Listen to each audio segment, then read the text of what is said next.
balloons. And now for a pack opening video. Let's hopefully not sell this crap. Oh, if I was smart, I would pre-cut all these. But I'm not smart. I'm just fast. So, here we go.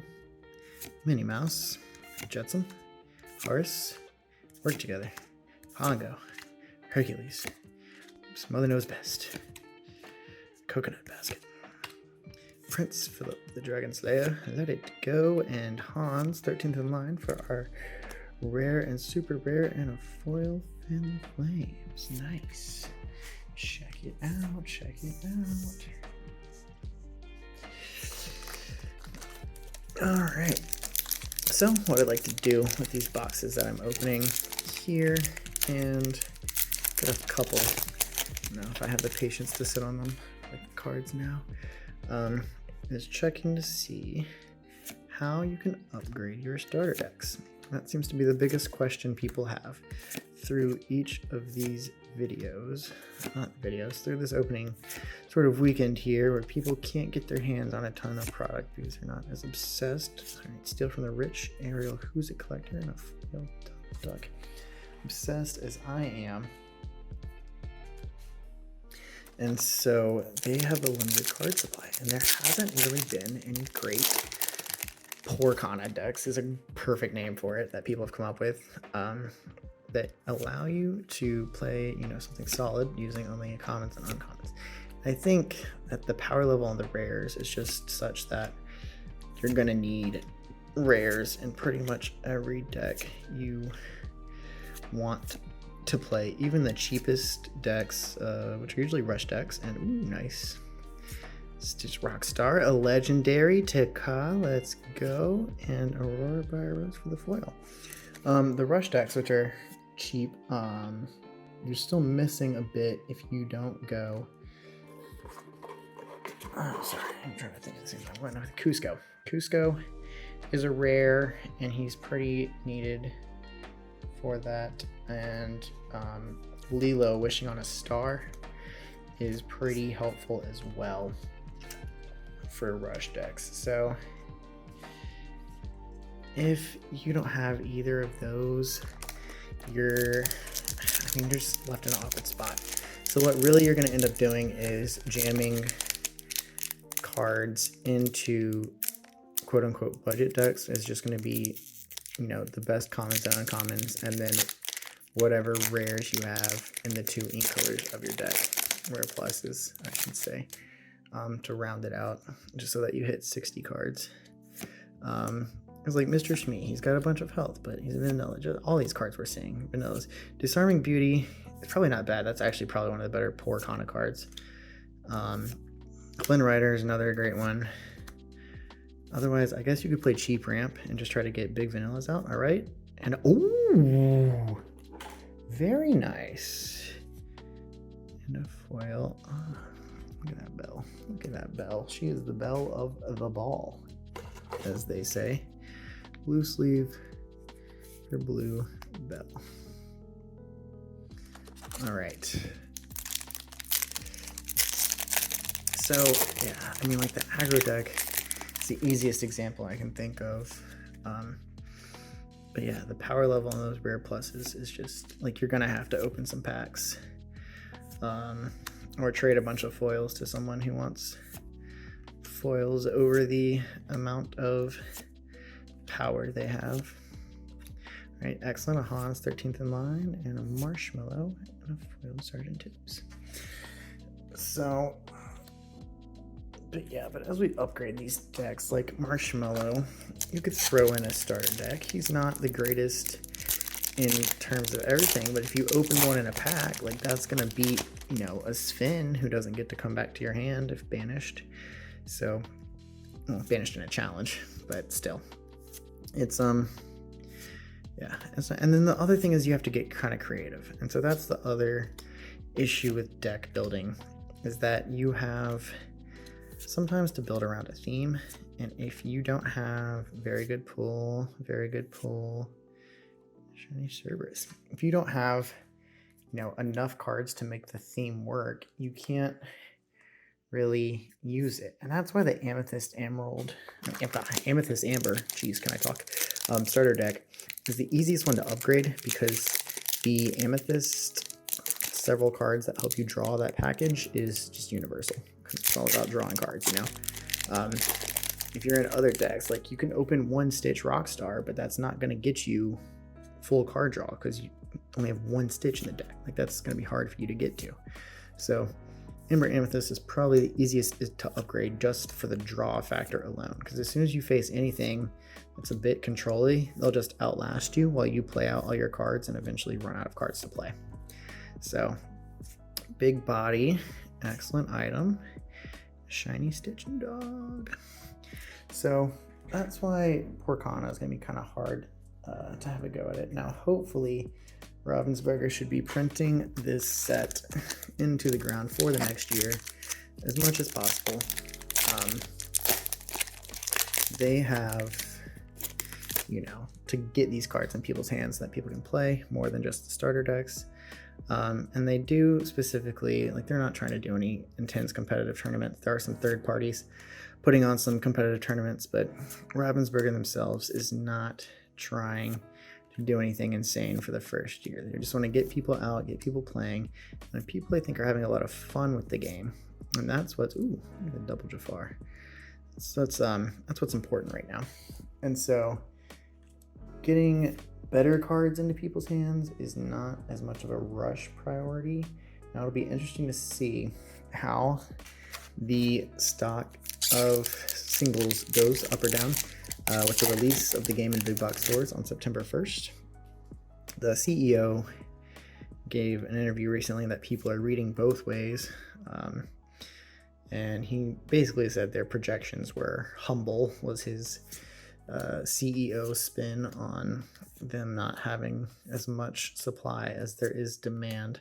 So we'll see if the big box stores even that out that much. Now he was making it seem like, that's a nice Singer card and a foil Sudden Chill, seem like the big box stores weren't going to have quite as much as people thought. Like it's not going to come out and solve all our problems and everyone's going to have cards and build all the meta decks they want. Certainly no, but I mean hopefully there's enough there that everyone can build, you know, stuff that's a bit viable. Like I was saying, you need some rares. You can get away with having less than all your rares, but you need at least some rares, super rares, and even legendaries to throw in, because they are just so strong. Like Flotsam, like you get a few Flotsams and you can, ooh, nice. You can rock that with your Jetsam from your starter deck, and that's like a big upgrade because now you can handle evasives. You've got the consistency to potentially actually draw both of them at the same time. Whereas with, you know, two Jetsams and one Flotsam, the odds of you getting both of those out on the field at the same time are not very high.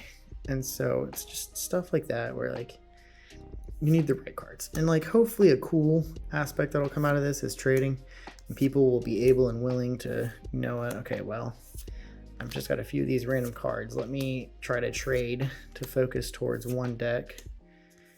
And nice. All right. Well, easy one. And then you can bring back some of that old school, cool little trading like kids did on the playground and not worry about how much all this costs and, oh, I got this box MSRP, so now I can resell it. Like, no. Be out there to play the game, have fun with kids, have fun with your kids, especially like families, bringing especially more females into TCG space, since I know it's been a bit, I mean, even myself, I've been not impressed with Magic and the giant blockade it's put up. It's just random characters, as I've seen people say in interviews, and I totally agree. Like, I don't identify with that, but like the Disney characters like this, excellent flavor. It all makes sense. I'll be able to remember that because I know it. And just like Tamatoa, excellent flavor again. He loves items, like obviously that's how he is in the movies.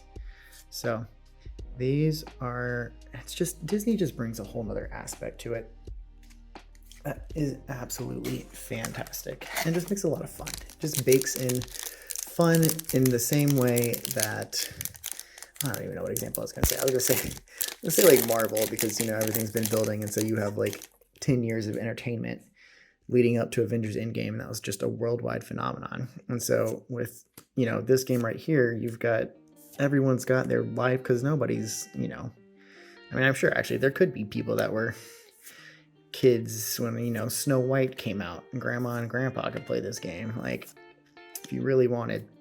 So you have literally your whole lifetime of Disney, nice, good draw, of Disney movies building up to this game, whether you know it or not, whether you knew it or not. And like, obviously we didn't all know it because the game was only started being designed in 2019, but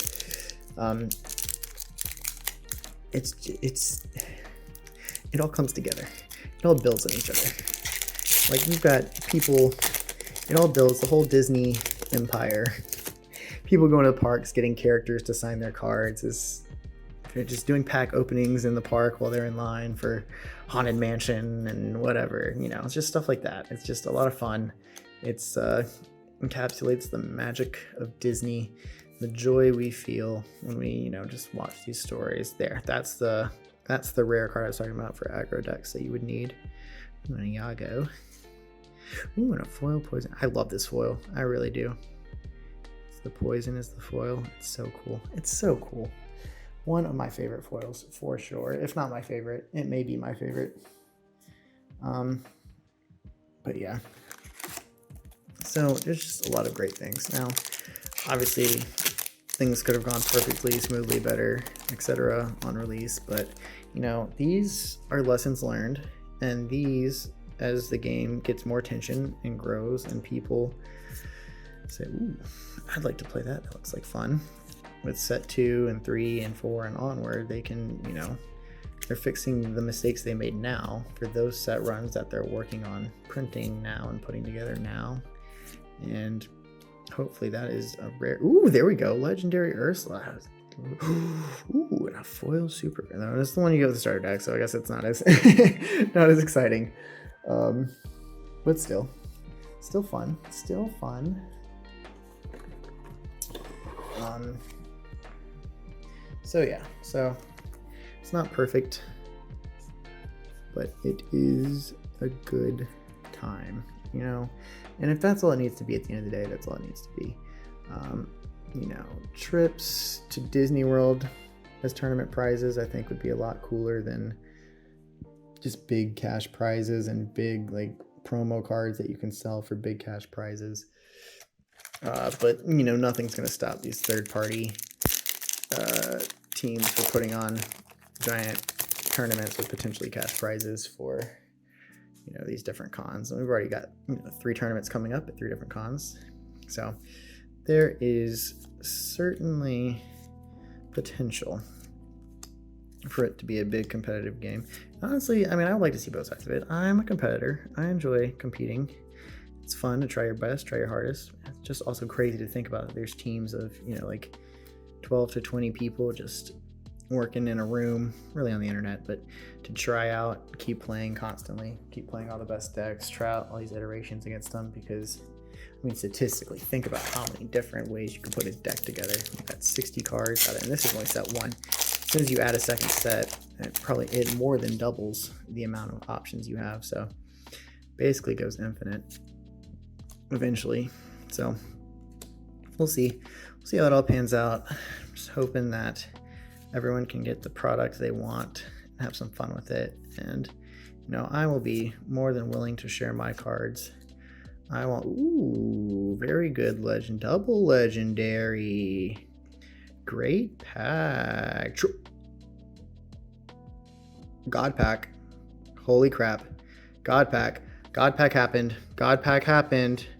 it happened. Oh my god. Oh my god. Guys, the God pack happened. Oh man. Okay. Breathe. Calm down. So at Gamma was the first time that oh my gosh. So at Gamma, Ryan was talking about how you could potentially pull a God pack of 3 legendaries, and everybody will go crazy and post it on social media. I'll probably shove that clip in before this, honestly. There it is. That is crazy. I cannot. Yo, it actually happened. It actually happened to me. Something cool happened to me. Say what? Say what? Yeah. Wow. Oh gosh. And a foil Elsa. That is. Oof. People are like, these are borderline close to the enchanted rarities. So that is. Oh my gosh. Cool thing happened to me. That. Ooh, okay. Wow. Yeah, I forgot everything I was saying. I forgot everything I was talking about. I was probably just rambling, and you had to listen to that to get to the cool part of the video. So sorry for not being more perfectly entertaining in this pseudo podcast called the Pack Ripping Podcast, honestly. Just take the footage and just dub over it now. Yeah, oh my gosh, wow. The God Pack is crazy. That goes hard in the paint, as it were. I don't know. I'm just saying random things. I'm sorry. Wow. Over the moon with that. That is fantastic. That was such a sick opening. Oh, wait, Maui. Excellent, Maui. Excellent card. And yeah, so I mean, gosh, what can I say? What can I say after that? I can't follow that up. There's no way I can retain you on this video now. You've seen what you need to see. You're gonna skip to the end, or you've already skipped to the end and then back to the cool part, and then people here are not there. If you did all that, you're not hearing this now, and so I'm talking to no one except for the hardcore or the people that want to harvest pack data for draft simulations or something. I don't know. That, oh my gosh, wow, what a time. I guess if I was going to get back to my rambling topic podcast with, it's great for the family to play because of multiplayer. I never touched on multiplayer. Some of these cards are clearly made with multiplayer in mind. So if they're designing like base set cards around multiplayer, they're definitely considering that. Nice.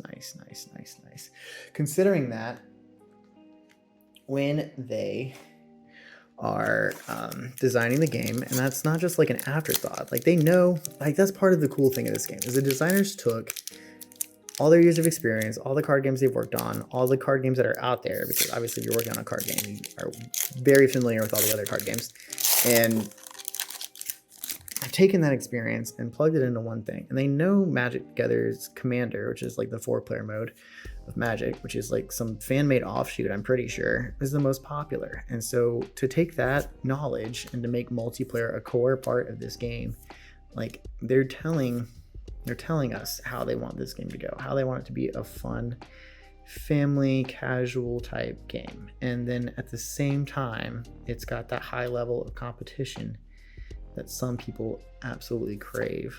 And so easy to master.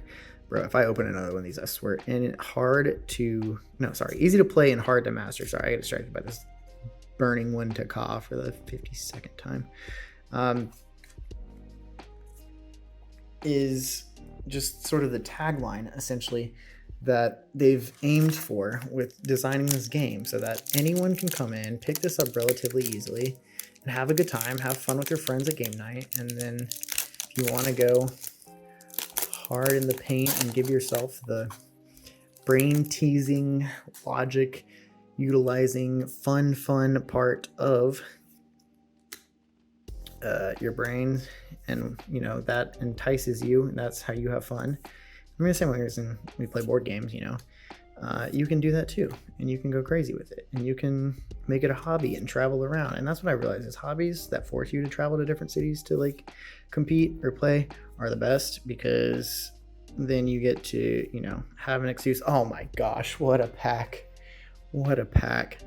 have an excuse to go and visit other places, because then you're like, well, I'm already here for the competition. I can get in some some culture, some sightseeing, some good food. So yeah, I have another hobby that I have to travel for. So I just picked it up last year and it's been a ton of fun. So would suggest. And then you get to meet other people in the community. And that's another thing people like. Like, life's all about human interaction, you know? So you get to go, and even if you can't travel, you can go to locals and you can meet people that live right near you in your community that you didn't even know about. And that kind of forging of friendships can lead to other stuff. You don't always have to play Lorcana together. You could, you know, potentially go hang out in other ways. So yeah, again, just rambling, but just community building and all sorts of awesome things that can come out of just a card game. So he's a remarkable gentleman, but he's not as impressive as the genie.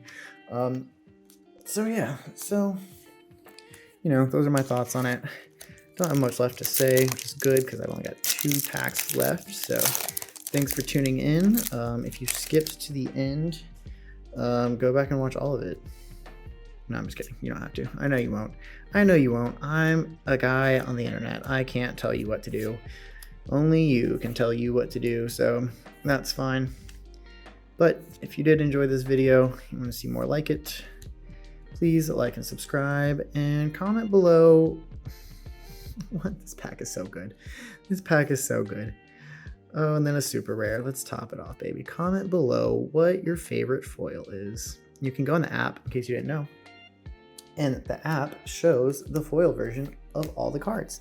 So go in the app, the official app, download it, iOS, Apple Play Store, Google Play Store, whatever. Samsung, they have their own. I digress. Download the app, check all the foils out. Tell me your favorites in the comments below. And until next time, I am Balloons. I started this outro too early to time it perfectly with the end of this pack. Grab your swords, people. Grab your pitchforks. Mother Goth. You goons. I'll catch you goons in the next one.